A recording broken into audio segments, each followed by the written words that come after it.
God, it took me so long to figure out how to put this camera up, and I'm like going in different parts of the room,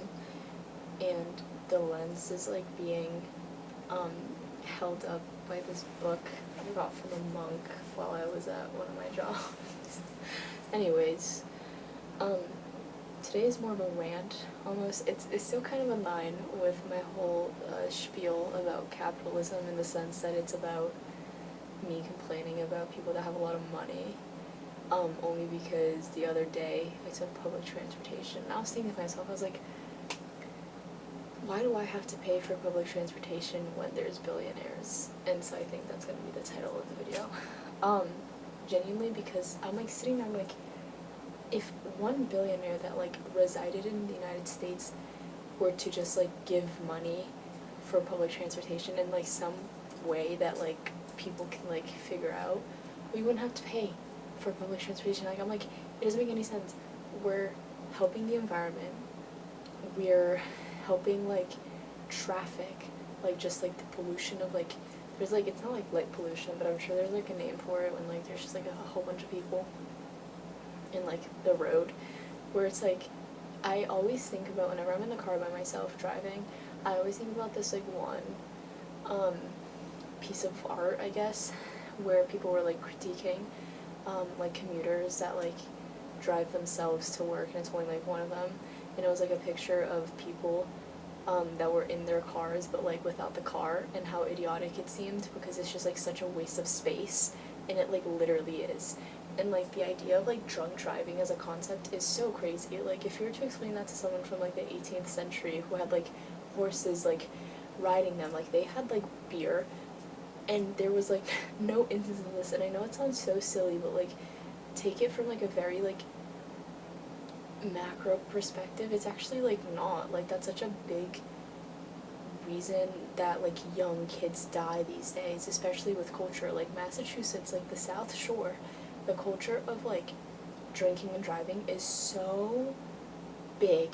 that it like, it gags me every time, and then there's so many kids that die because of that. But then it's like, in the 18th century, you were drunk, your freaking horse knew where you lived, and he just like trotted along to there. So it's like, I think the idea that we're trying to overcompensate so much, and like, yes, we've been able to build all these like railroads and all these things that are so helpful and beneficial, that connects us and like has modernized us, but at the same time it's like so silly for me that I have to pay $10 for me to ride, not even to like where I live, because there's not a station there, half an hour away. And mind you, the commute from where I'm staying now to where my hometown is by car is max an hour, 10 minutes if there's traffic, right? The commute for me to do that with public transportation takes an hour and a half, just for me to be half an hour away still. So it's a total of 2 hours versus an hour. And this is for me, who, when I'm going home, there's not like time constraints, you know, it's like fine whatever time I go home, but it's like people that like have jobs where they have a time constraint, that's like impossible. So it makes sense why there's so many people that commute in cars by themselves, because it is just such a terrible system that we have in place, especially in Massachusetts. The commuter rail is always late, and it never tells you, and it's like for like half an hour. Mind you, it comes every hour, so that's like another extra half an hour where you're just sitting there. So if you have a job, you're gonna be late to the job, and then you have to get an Uber, which is so expensive. So I just, whenever I'm like riding those trains and I have just paid my fee of $7, I think to myself, wow. And there's billionaires out there who, mind you, probably would never take public transportation because they don't have to. And are they gonna help us? Are they gonna like, you know, be good citizens of the world? No, because of capitalism. And like, I don't even mean this in like a rage baiting way, where I'm like, it all leads back to capitalism, but there's a sort of apathy that is festered and created within capitalism that is just so exemplified by when people have so much money.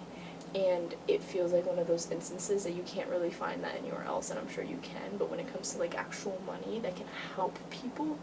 and this is not even just like universal healthcare or like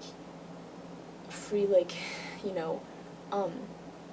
schooling after, like, what is it called, like secondary education or whatever, having that to be free, like, radical ideas, like, I'm not even talking about that, I'm talking about public transportation, like, things that are already in place that should just be free. But anyways, that's all.